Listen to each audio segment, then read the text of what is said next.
दलदल में फंसे। लखनऊ में कैंप क्यों लगाया जाता है? हमने प्रधानमंत्री जी से लेके हमने खेल मंत्री जी से हमने सबको रिक्वेस्ट करके हमने लेटर भी बना है। वहाँ शोषण इजिली हो पाए। यहाँ पे जो लोग लड़कियाँ बैठी हैं उसमें से 1-2 लड़की के साथ भी ये घटना हुई है। कम से कम मैं 10 से 20 लड़कियों के नाम बता सकती हूँ नेशनल कैंप में, जो मैंने आज तक 10 सालों में जो देखा, जिन्होंने अपनी स्टोरी मेरे को बताई है।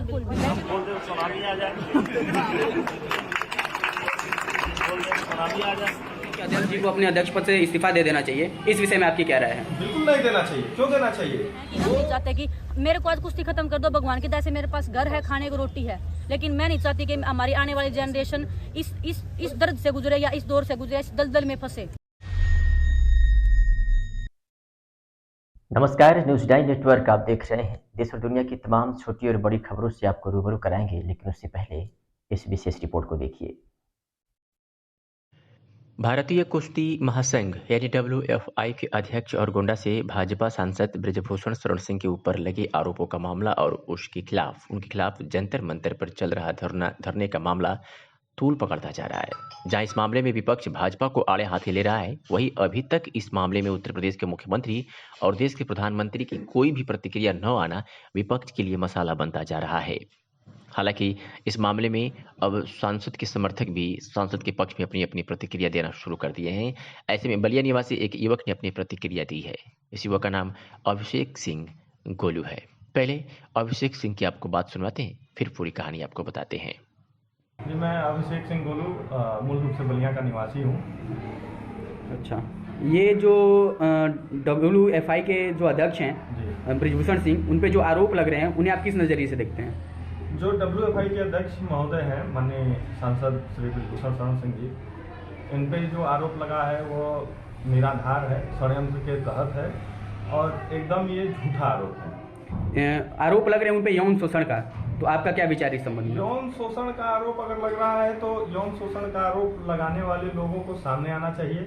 उन लोगों को फेडरेशन में कोई लिखित देना चाहिए था जब उनके साथ शोषण हुआ तो, या खेल मंत्रालय को, कई स्वतंत्र एजेंसियां हैं उनको देना चाहिए था।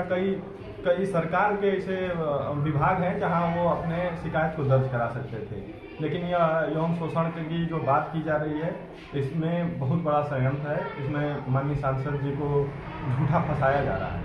आपने अभी बताया कि इसमें बहुत बड़ा षड्यंत्र है, तो आपके हिसाब से कौन कर सकता है ये षड्यंत्र? यह षड्यंत्र किसी एक बहुत बड़े उद्यमी का है। आप कह सकते हैं कि उनके खिलाफ पूर्व में सांसद जी ने बोला भी है, उनके घी के बारे में बोला, इससे ये खलबलाए हुए हैं। और हरियाणा जो रेसलिंग फेडरेशन है इसको यह लगातार सपोर्ट करते रहते हैं। और चूँकि आप ध्यान दिए होंगे कि मात्र हरियाणा के ही प्लेयर हैं, इनको आप प्लेयर मत कहिए, खिलाड़ी मत कहिए, ये कठपुतली हैं। इनको नचाया जा रहा है, इनको बैठाया गया है, या अपने मन से वहाँ नहीं बैठे हैं, इनको साजिश के तहत बैठाया गया है और इनमें इनका व्यक्तिगत लाभ है, इसमें कहीं देश का लाभ नहीं है। यह अपने व्यक्तिगत लाभ के लिए ओलंपिक में मेडल लेके आए हैं, स्वागत योग्य बात है, बहुत बड़ी बात है, बहुत अच्छा किए हैं। लेकिन पत्रकार महोदय, यह धरती वीरों से खाली नहीं है, यहाँ बहुत से खिलाड़ी हैं। और अगर फेडरेशन यह कहता है कि आप इनको बीट करके अगले स्टेप में जाइए, आपको ओलंपिक में पुनः जाना है, तो आप जो नए पहलवान हैं, जो नेशनल लेवल से आए हैं, आप उनको बीट करिए फिर जाइए, तो इसमें कहाँ गलत है? आप ही हरियाणा के ही प्लेयर जरूरी नहीं है कि ओलंपिक खेलेंगे। और माननीय सांसद जी पूरे भारत के अध्यक्ष हैं, पूरे भारत के कुश्ती संघ के अध्यक्ष हैं, तो उनके लिए सभी खिलाड़ी बराबर हैं। उत्तर प्रदेश के खिलाड़ी भी उनके अपने हैं, महाराष्ट्र के भी अपने हैं, मध्य प्रदेश के भी अपने हैं, और झारखंड के भी अपने हैं, और हरियाणा के भी अपने हैं, तो उनको सबको देखना है।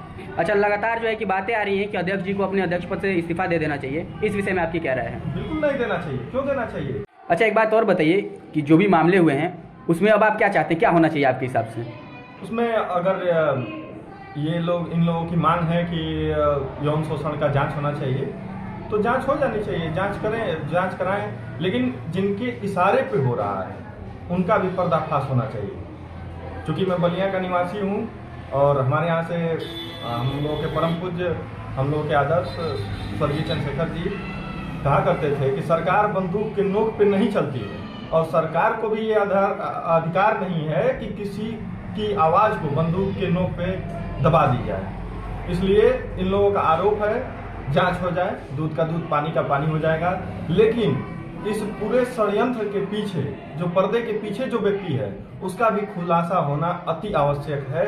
दरअसल भारतीय कुश्ती महासंघ के अध्यक्ष और गोंडा से भाजपा सांसद ब्रजभूषण शरण सिंह के ऊपर महिला पहलवानों के साथ शोषण करने का आरोप लगा है।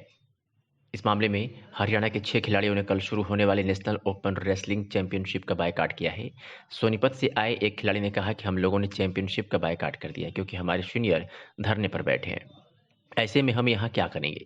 हम यहाँ से दिल्ली के जंतर मंतर जा रहे हैं, इसके बाद घर जाएंगे। तो वही अगर बात करें आरोपों की, तो जो आरोप कुश्ती संघ के अध्यक्ष पर खिलाड़ियों के द्वारा लगाए गए हैं, उसमें विनेश का आरोप है कि कैंपों में लड़कियों का शोषण होता है और जान से मारने की धमकी भी मिलती है। बजरंग पूनिया के आरोप हैं कि फेडरेशन ध्यान नहीं देता, नीचा दिखाता है। बबीता फोगाट के आरोप हैं कि जहां आग होती है वहीं धुआं दिखता है। तो वहीं अन्य पहलवानों ने आरोप लगाया है कि हमारे निजी जीवन में नजर रखता है। विनेश महिला पहलवान की बात को आपको सुनवाते हैं। कोच होते हैं, मैंने इतना रिक्वेस्ट किया अभी चीफ कोच के लिए, जो कोचेज होते हैं वो खुद लड़कियों का शोषण करते हैं, महिला कोचों के साथ में बुरा बर्ताव करते हैं। ये जो बात आप कह रही हैं विनेश शोषण वाली, ये आपके जानकारी में कुछ ऐसा आया है? मैं नेशनल कैंप है, जूनियर्स का है, कोई सीनियर खिलाड़ी है? नेशनल कैंप्स में जो कोचेज होते हैं, सभी कोच नहीं है उसमें, लेकिन कुछ कोचेज हैं जो फेडरेशन के खास हैं, जो खुद शोषण करते हैं, महिला कोचों के साथ में गलत व्यवहार करते हैं। उसकी मैंने आवाज उठाई है इस बार, और उसके बावजूद भी वही चीफ कोच नेशनल कैंप में लगाए गए हैं। अच्छा, हाँ जी, मतलब आप सेक्सुअल हैरेसमेंट की बात कर रहे हैं? जी। एक आपने कोचेस की बात बोली, दूसरा और जी डिमांड, और वही कोचेज जो कैंप में लड़कियां होती हैं उनके साथ में बातचीत करवाते हैं लड़कियों की, शोषण करवाने के लिए ही। और अध्यक्ष जी ने खुद पता नहीं कितनी लड़कियों का शोषण किया आज तक। आप बहुत सारे जो स्पोर्ट्स जर्नलिस्ट हैं उनको पता है, उनके पास कोई प्रूफ नहीं है, कोई बोल नहीं पाता है। बहुत सारे जर्नलिस्ट लोगों ने मैं बोला है जी, जो कोचेज होते हैं जो हमारे वुमेन्स कैंप में, उनमें से कुछ कोचेज, सभी नहीं है, महिलाओं के साथ भी और लड़कियों के साथ भी, और वही लड़कियों से बात करवाते हैं और फिर अध्यक्ष जी उनके साथ में शोषण करते हैं। और पता नहीं हजारों तो नहीं बोलूं मैं, 100 लड़कियां, और यहाँ पे जो लोग लड़कियां बैठी हैं उसमें से 1-2 लड़की के साथ भी ये घटना हुई है। कम से कम मैं 10 से 20 लड़कियों के नाम बता सकती हूँ नेशनल कैंप में, जो मैंने आज तक 10 सालों में जो देखा, जिन्होंने अपनी स्टोरी मेरे को बताई है बैठ के सामने कि हमारे साथ ऐसे हुआ है, ऐसे हुआ। लेकिन वो लड़कियों में इतनी हिम्मत नहीं सामने आने की, क्योंकि फैमिली बैकग्राउंड अच्छा नहीं है, क्योंकि वो इनसे लड़ नहीं सकती, क्योंकि पावरफुल नहीं है। और हम आज इतनी इस हद पे हैं कि हम नहीं चाहते कि मेरे को आज कुश्ती खत्म कर दो भगवान की दया से, मेरे पास घर है, खाने को रोटी है, लेकिन मैं नहीं चाहती कि हमारी आने वाली जनरेशन इस दर्द से गुजरे या इस दौर से गुजरे, इस दलदल में फंसे। लखनऊ में कैंप क्यों लगाया जाता है? हमने प्रधानमंत्री जी से लेके, हमने खेल मंत्री जी से, हमने सबको रिक्वेस्ट करके हमने लेटर भी बना है, वहाँ शोषण इजिली आप सबको पता है। बहुत सारे जर्नलिस्ट जो स्पोर्ट्स को कवर करते हैं उनको पता है कि कितने पावरफुल वो है, कितने बार के वो MP हैं, पैसा उनके पास है, पावर में वो बैठे हैं, पावर पोजीशन पे बैठे हैं। तो हम एथलीट को मतलब यही कि वो पहली बात तो हमारे पास धमकी आती है छोटी छोटी चीजों के लिए कि आपको जान से मरवा देंगे, जान से बढ़ के। तो ये धमकी विनेश कौन देता है? ये उनके जो खास लोग हैं उनके फोन पे मतलब फेडरेशन की तरफ से, जब जरूरत होगी। इस मामले में अब सांसद समर्थक भी देर रात दिल्ली से गोंडा पहुंच गए हैं। सांसद ने मीडिया के सामने कहा कि अगर मैं मुंह खोल दूंगा तो सुनामी आ जाएगी। मैं किसी की अनुकंपा पर यहाँ तक नहीं पहुंचा हूँ, मैं चुनकर आया हूँ। मैंने कुश्ती संघ के लिए बहुत काम किया है। मैं विदेश नहीं जा रहा हूँ, यहीं पर खूंटा ठोक कर रहूँगा। कुछ लोग इसके पीछे हैं, ज़्यादातर लोग उनको जानते हैं। कुछ पुराने कुश्ती संघ के लोग हैं, कुछ उद्योगपति भी हैं। सुनिए। हम बोल दे सुनामी आ जाए, सुनामी आ जाए। अरे भाई किसी की दया पर नहीं यहाँ पर बैठा हूँ, मैं चुना हुआ अध्यक्ष हूँ जनता के द्वारा। अब बस करिए, चलिए। एक लाइन बोल रहा हूँ, दूसरी लाइन देखिए। मैं इस समय नेशनल शुरू हो रहा है नंदिनी नगर के अंदर। मैं अपने घर से निकला हूँ वहाँ की व्यवस्था के लिए। इसके अलावा मेरे पास कोई ना भी सवाल है ना कोई जवाब है। शाम को प्रेस करेंगे। इस्तीफा देंगे, इस्तीफा दबाव चल रहा है। आपके पास कोई प्रेस मेरी किसी से